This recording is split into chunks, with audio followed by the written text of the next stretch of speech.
Morning, Storyline Church. Morning. Turning it on would help. Good morning, Storyline Church. Hey, we have an exciting thing coming up in the life of our church this upcoming week. We have student camp starting tomorrow. 160 students and leaders are going to go hang out. And so I would encourage you just in the next week as you think about it, would you pray for them?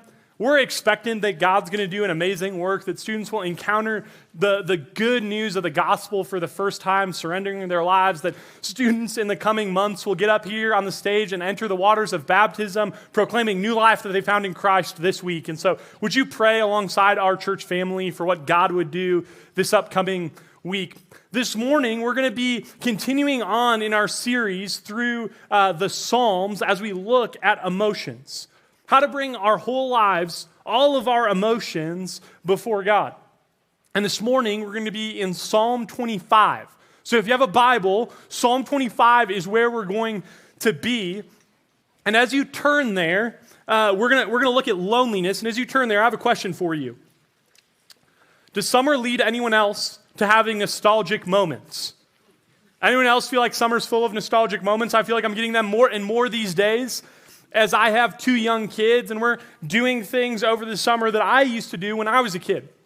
So a couple weeks ago, I got to bring my kids to northern Minnesota, where I grew up, going to this little cabin on a small little lake in Minnesota. And as I got there, seeing my kids run into the water, I remember doing that when I was a kid.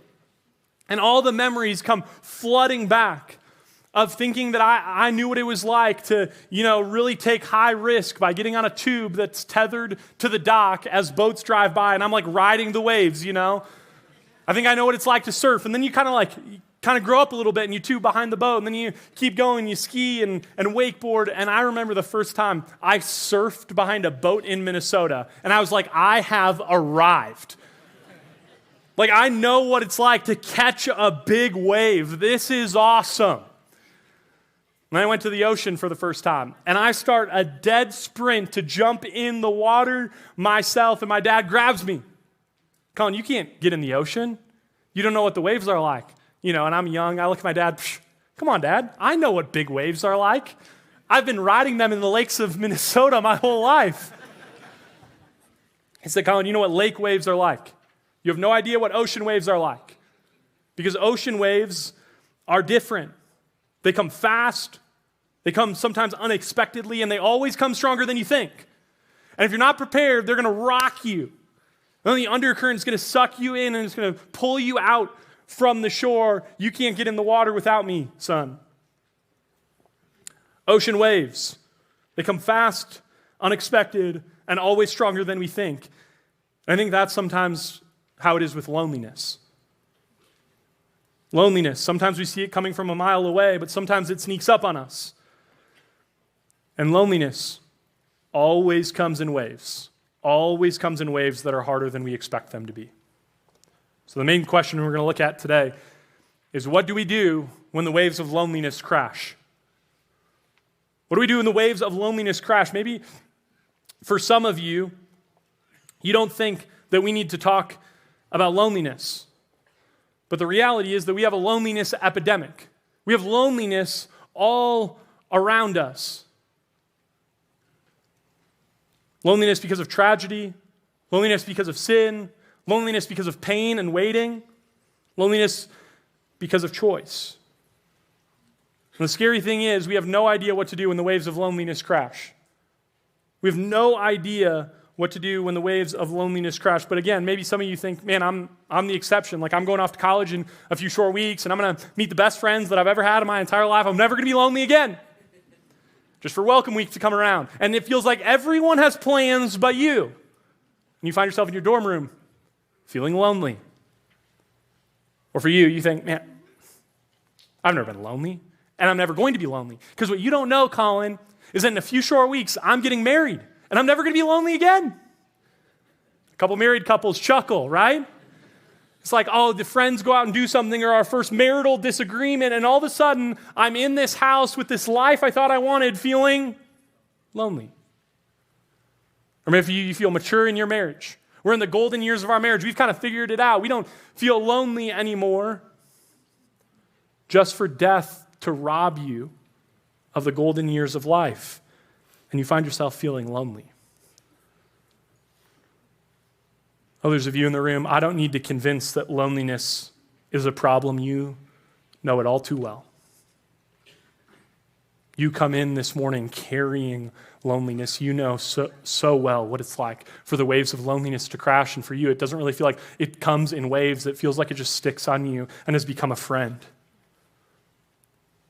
Loneliness.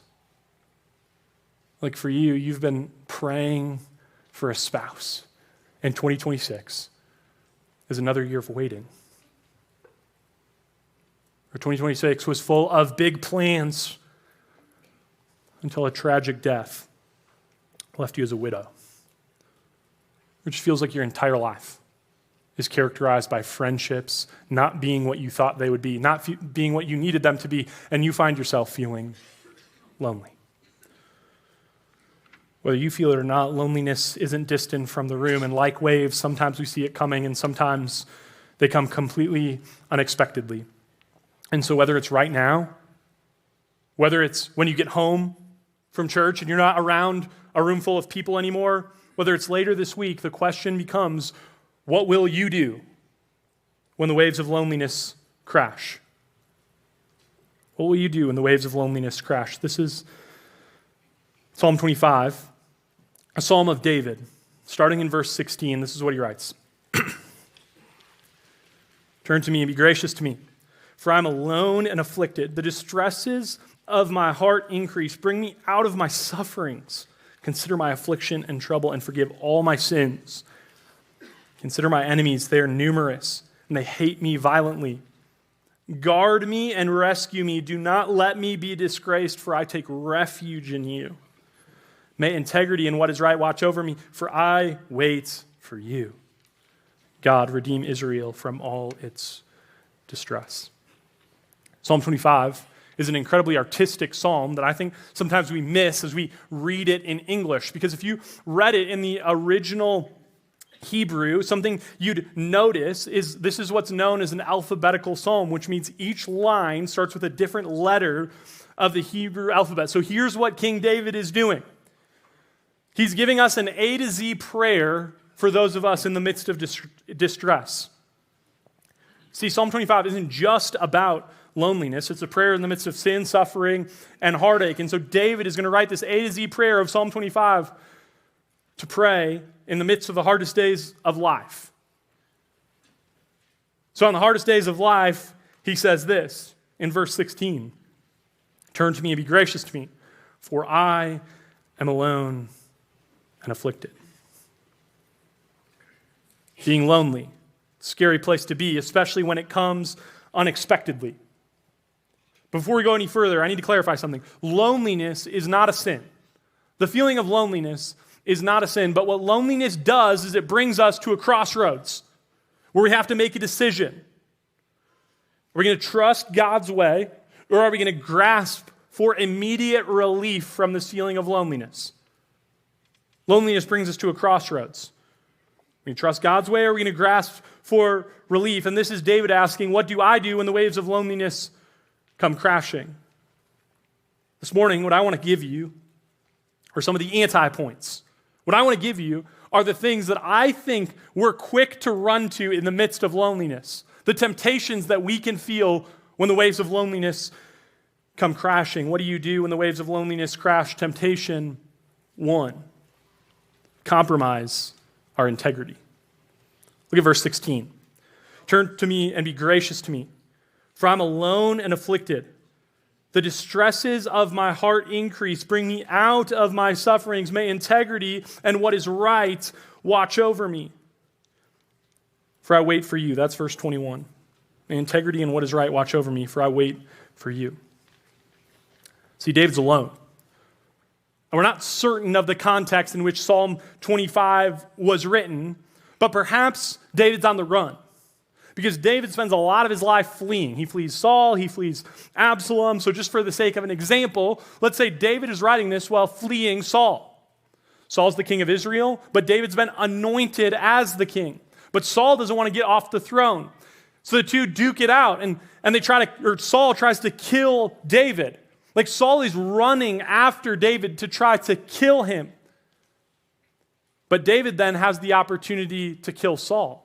He stands over him with a spear in his hand. And how easy would it have been to end Saul's life, to find relief from his loneliness, to take the throne that he's been anointed for? What does David do instead? He takes the spear and puts it right to the side of Saul's head.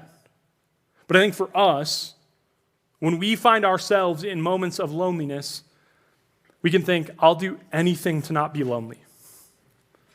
I'll do anything to not be lonely. We look for relief from our loneliness because loneliness is awful, and so we'll do anything possible to not feel lonely anymore. Loneliness can feel so bad that our integrity can feel less important. Loneliness can feel so bad that our integrity starts to not feel as important. It has been so hot recently, like 1,000,000 degrees. It feels like I'm standing on the sun every time I walk out of my front door. And I just want to let you in a moment of vulnerability into my life. My wife and I do not agree on the temperature of our house. So we fight passively over the thermostat. I walk by it, she walks by it. And I got permission, don't worry. I love my wife, she's amazing, she's lovely. She's one of the most godly women I know, and God is still sanctifying her, right? He's still doing a work of sanctification because she doesn't believe in fresh air. She thinks it's a made-up concept, which is crazy. And she is the opposite of every other human I've ever met in my entire life. She would prefer, it's 50 degrees in our house during the day, but then at night she wants it north of 70. And I know. Pray for me. Because I'm Colorado's such a lovely place to live. Open up the windows, put the fan on. Let's get some fresh air during the night. Let's cool off our house. And so, we have marital discussions from time to time before we fall asleep. And this particular night, I won the discussion. And so it was cool in our house. Lovely, lovely sleeping. We woke up in the middle of the night. We have a young baby. She wakes up. We wake up in the middle of the night. We're up together. And she's like, it's so cold in our house. I was like, I know. Isn't it lovely? And she's like, I'm a little nervous. I was like, nervous for what? She's like, think about Kyler. He might get hypothermia. First off, no. But to really emphasize my point, it's really fun being married to me. I ChatGPT'd hypothermia just to give her the stages of hypothermia in order. Let me give them to you. Hypothermia sets in when water's 50 degrees or less, or the air is below freezing. We have good AC, not that good of AC. Phase 1, your body will constrict blood flow to the extremities. Your heart rate and blood pressure spike. Phase 2, you begin rapid shivering. Phase 3, the shivering stops and the hypothalamus malfunctions. That's the part of your brain that regulates body temperature. And so when the hypothalamus malfunctions, in phase 3 of hypothermia, what happens to people is it feels like their skin is burning. Imagine laying on a driveway on the hottest day of the summer. That is how it feels during phase 3 of hypothermia. So people that walk through hypothermia in phase 3 are often found ripping off all the clothing that they have on their body to find some sort of relief from the burning sensation that they feel. But what happens when you rip off the last defense that's keeping you warm?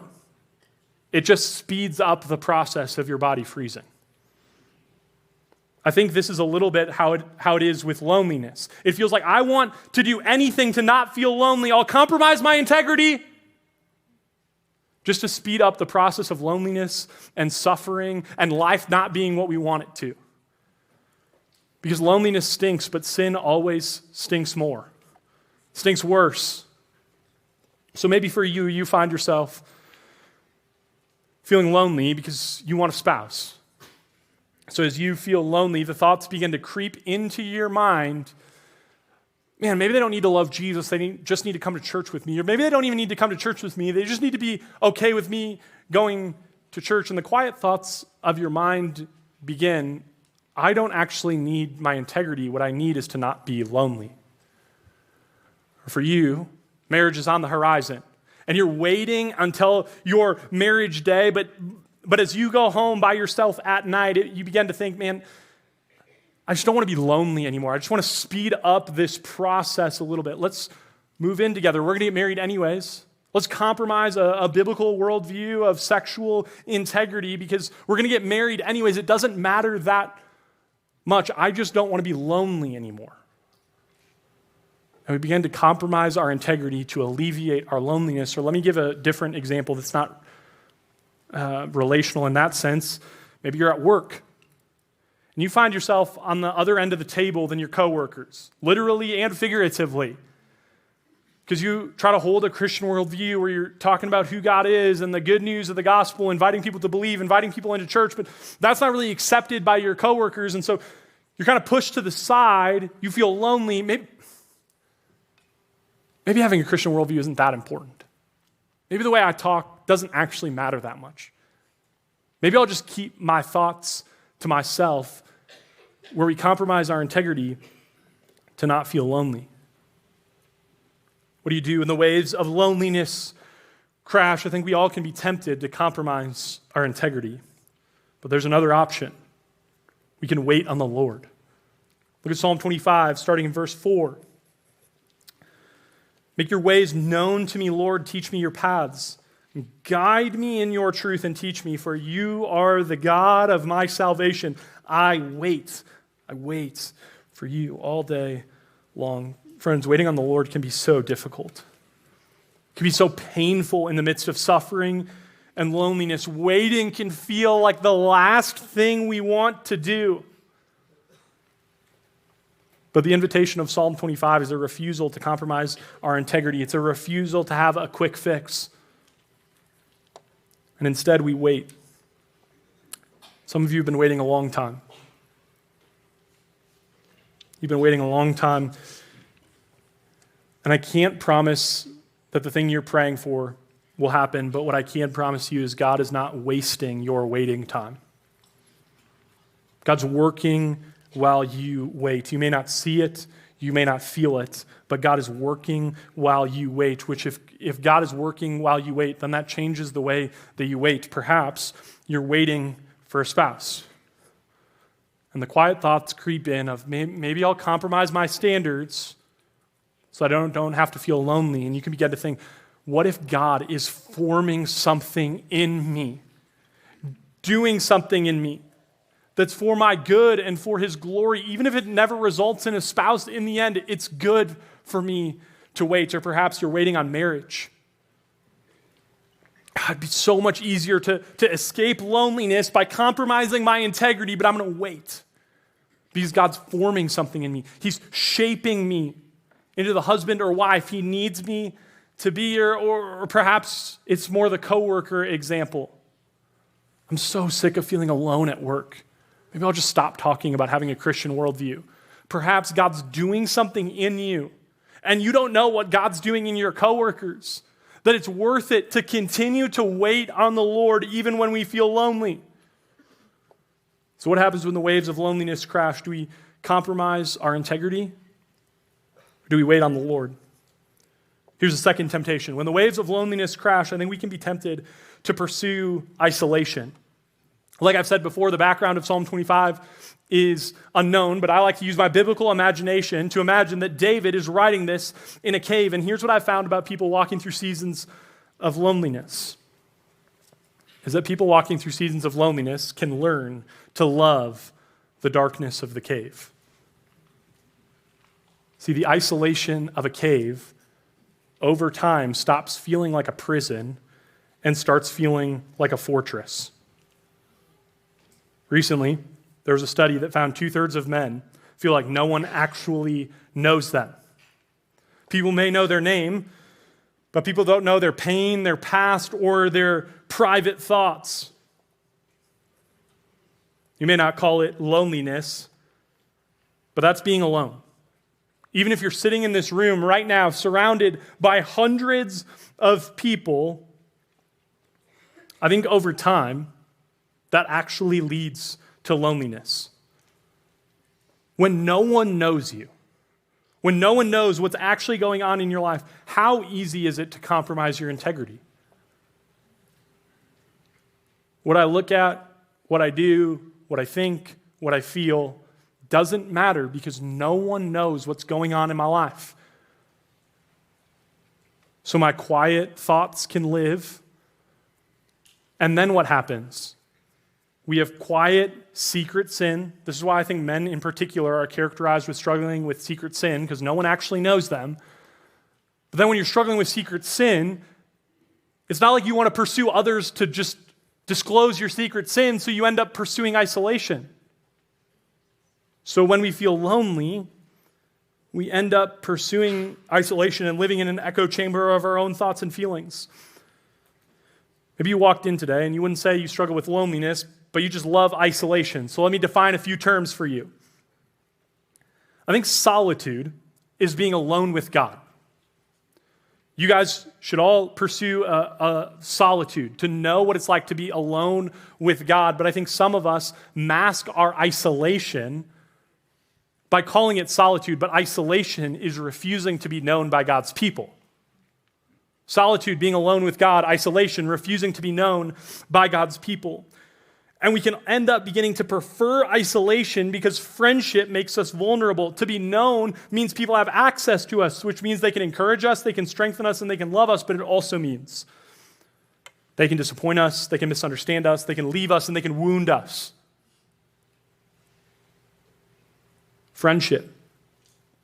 Rejecting isolation makes us vulnerable, and King David, the author of this psalm, knows the vulnerability of friendship. Think about his friendship with Jonathan. Jonathan wasn't just any friend. He was actually King Saul's son. So humanly speaking, Jonathan was the heir to the throne that David was anointed to receive. Jonathan's father is hunting David down, and yet Jonathan chose to love David, protect him, and bind himself to David in covenant friendship. For David to receive Jonathan's friendship required trust. It required David opening up his life in vulnerability.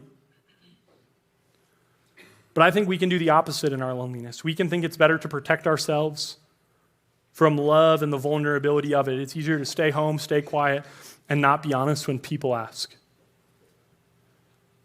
And what ends up happening is our loneliness and isolation become attempts to preserve ourselves, our reputation, our appearance, and we end up just living alone. I'm going to read for you Proverbs 18. To the one who pursues isolation, Proverbs 18 says this: one who isolates himself pursues selfish desires. He rebels against all sound wisdom. What do you do when the waves of loneliness come crashing? I think we're tempted to pursue isolation, but when we pursue isolation, we end up rejecting the very thing that David prays for in Psalm 25, which is wisdom. When I think of someone living in a cave, it's impossible for me to not think about a great movie, Jim Carrey's How the Grinch Stole Christmas. The Grinch lives in a cave, and he begins to love living in the cave. Hello. How are you?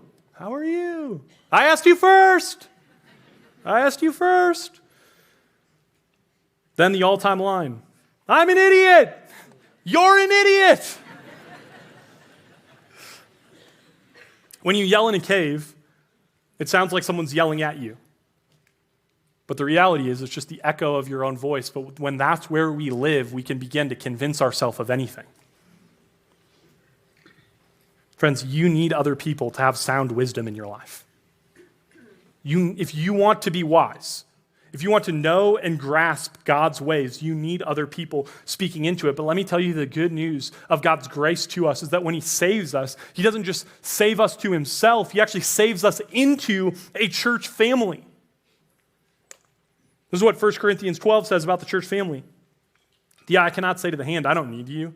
Or again, the head can't say to the feet, I don't need you. On the contrary, those parts of the body that are weaker are indispensable. Those parts of the body that we consider less honorable, we clothe these with greater honor, and our respectable parts are treated with greater respect, which our respectable parts do not need. Instead, God has put the body together, giving greater honor to the less honorable, so that there would be no division in the body, but that the members would have the same concern for one another. Look at verse 26.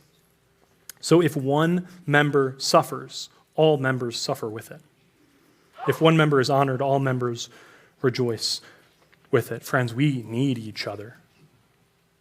We're desperate to be united by the gospel into this church family. If we want to have sound wisdom, we need each other. And so what do you do when the waves of loneliness crash? I think we can be tempted to pursue isolation. It's just me. I'm comfortable here. But the invitation is to reject isolation and pursue others. Maybe you feel alone. And you think to yourself, no one gets me. No one understands me. No one's been through what I've been through. And friends, that might be true. But I would just plead with you, that doesn't mean you should pursue isolation. Something I say to college students a lot is that friendships are forged, they're not found.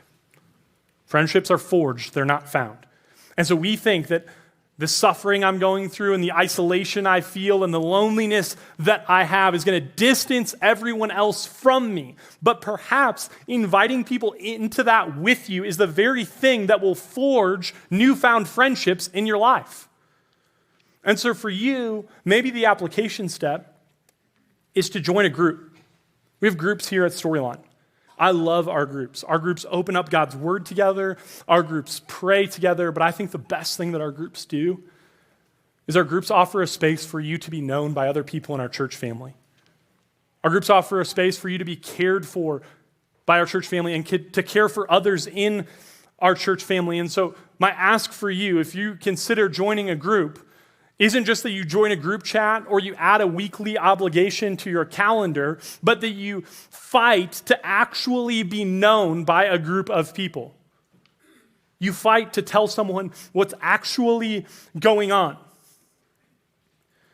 See, I know how susceptible I am if I'm isolated from other people.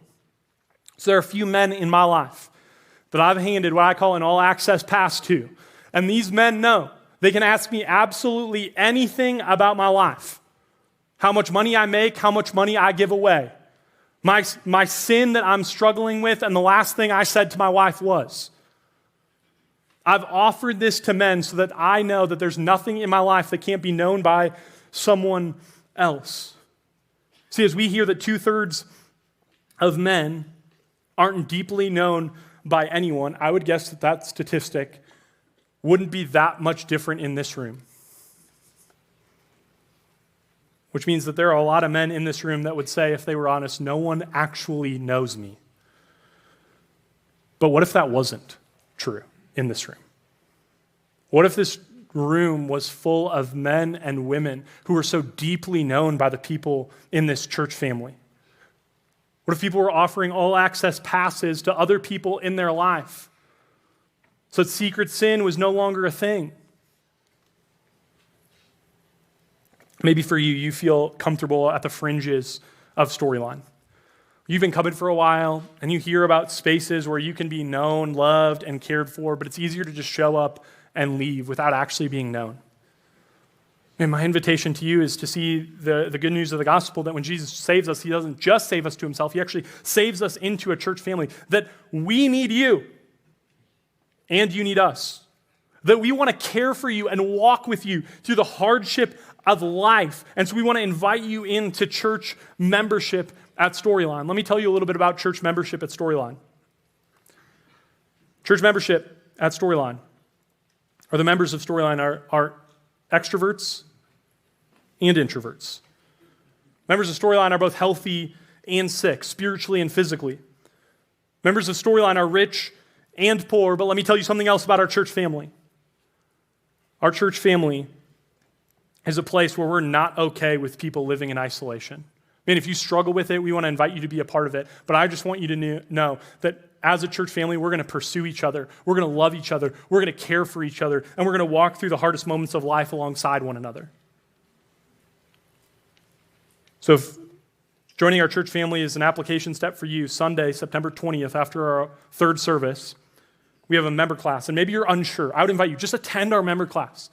Hear a little bit more about what our church family is like. And so if you're interested in church membership or a group, you can tap the seat back in front of you. There's more information there. What do you do when the waves of loneliness crash? Do you compromise your integrity? Or do you wait on the Lord? Do you pursue isolation? Or do you pursue others? The third temptation that I think we can feel when the waves of loneliness come crashing is the temptation to wander into self-pity.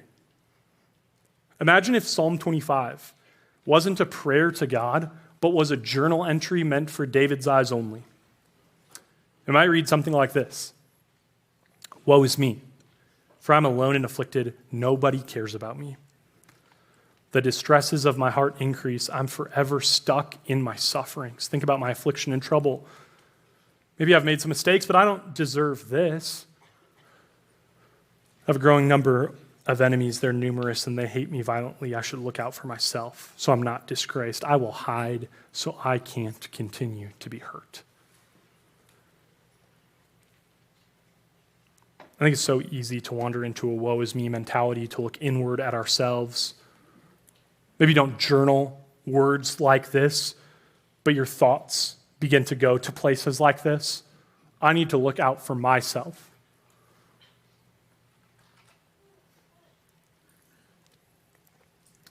Here's what self-pity says. I'm alone, so I will talk only to myself. I'm alone, so I'll talk only to myself. And that sounds similar, but it's incredibly different from this biblical idea of lament, which says, I feel alone, so I'll speak honestly to God. Let me say that again. Self-pity says, I am alone, so I'll talk only to myself. The biblical idea of lament says, I feel alone, so I'll speak honestly to God. What do you do when the waves of loneliness crash? Do you wander into self-pity, or do you live coram Deo? Do you live before the face of God? Do you bring all your emotions you have to God in prayer, in song? Not that you never feel lonely, but that you go to God with your loneliness. That you bring all that you have to Him. There are people in this room that loneliness is such a deep reality in your life. You've been betrayed by someone who promised they would never hurt you. You've been cast out from a group for standing for righteousness and persecuted because of it. You've prayed prayers for someone to join you at church or to reconcile a relationship, and those prayers have gone unanswered. You had some of the strongest friendships of your life that are starting to unravel before your eyes. You're living in a world that tells you you can love whoever you want, and you're so desperately clinging on to a biblical worldview of sexuality and marriage, but it leaves you lonely. Or you became a widow just recently, and you're walking through loneliness. Church family, we see you. We love you. We want to walk with you through the hardest days of your life. And when it feels like you can walk no further, we want to be the type of church family that's going to pick you up and carry you to the cross, carry you to the only place of hope. We see you in your loneliness. And we want to help you go to the one who created you, who knows you, who wants to be known by you. So what do you do when the waves of loneliness crash? Friends, you run to God. If there's one thing you've learned from this series, as we look at the Psalms and emotion within the Psalms, I hope it's this. It's that the Bible is full of real, authentic, raw, emotional songs and prayers, which means you can pray unfiltered prayers. You can pray painfully honest prayers. God, why is my life like this? You can journal words you can't imagine writing and then offer them up to God. God, this hurts. You can get in your car and cry out to God. Friends, loneliness is an awful road. It's a road of pain and suffering and hurt. But if on the road, we run to God, I think what we'll learn along the road is his love and compassion and kindness and nearness. We'll actually learn more of who he is, and I'm not saying that makes the road easy. I'm saying over time, the road begins to be redemptive. Friends, we got to remind ourselves of the good news of the gospel in the midst of our loneliness, that God, when he creates us, doesn't create us with broken relationships. He doesn't create a world with loneliness. He creates a world where we commune with him and have great relationship with one another, but sin enters the world and it breaks our vertical relationships, and it breaks our vertical relationship, it breaks our horizontal relationships. It allows death to enter the picture, and loneliness now becomes a consequence of sin. But the good news of the gospel is God sent his son, Christ, into the world to go to the cross, and at the cross, he knows the pain of loneliness. Like the cross is the place where the enemies of God have trampled over him in Christ, where the friends of Jesus have now betrayed him, and he's alone, and on the cross he cries out, my God, why have you forsaken me?" It's a quote from Psalm 22. But Psalm 22 ends with God's ultimate deliverance. We got to remind ourselves that at the resurrection of Christ, he reminds us that I will be with you always to the end of the age. He sends us his Spirit. And the good news of the gospel is that the Spirit of God is a person, it is not a feeling. See, when the Spirit of God becomes a feeling, we can feel lonely and we begin to think that the Spirit of God must not be with me anymore. But if the Spirit of God is a person, we can feel lonely and be reminded that the Spirit has not abandoned us, because the Spirit is the down payment of our sure inheritance in Jesus Christ. The Spirit of God is his promise to you that he will never forsake you in Jesus Christ. What do you do when the waves of loneliness crash? There's a quote often attributed to Spurgeon. It's not actually a quote from Spurgeon, or there's no documentation of him ever saying it or writing it. But it's a quote that I love, and it's a quote I want to give to you. What do you do when the waves of loneliness crash? I've learned to kiss the wave that throws me upon the rock of ages.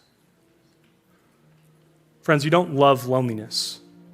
You just learn to realize that as you wait for a spouse, or wait to be reunited with a spouse, as you wait for reconciliation or friendship, as you wait for an eternal kingdom, you learn that God works in your waiting. You learn to love being thrown in desperation onto the only sure hope of humanity, God himself. You learn more of the depths of his character, of his love and kindness and compassion for you. You learn more that everything in the world will fail, overpromise and underdeliver, but he will not. You learn that on the road of loneliness, in the hardest days of your life, he will never leave you or forsake you. I want to pray for you. Specifically, I want to pray for the lonely person. I want to pray on behalf of the lonely person, the words that you might not know how to pray. So I wrote this. Father, you're good, righteous, and holy. Right now, I don't feel it. If I'm honest, I'm lonely. I feel on my own. The waves of loneliness are crashing and the undercurrent is real. But oh God, remind me that though my emotions are real, they may not be reliable. Protect me from compromising my integrity. Protect me from isolation. Oh God, protect me from wandering into self-pity. But let me not forget that even though there is deep and real pain in my life in Christ, I'm not alone. I'm not forsaken. I'm not rejected. In Christ, I'm chosen, I'm forgiven, and I'm free. In Christ, I'm bought with a price and into the family of God. Pray all this in Jesus' name.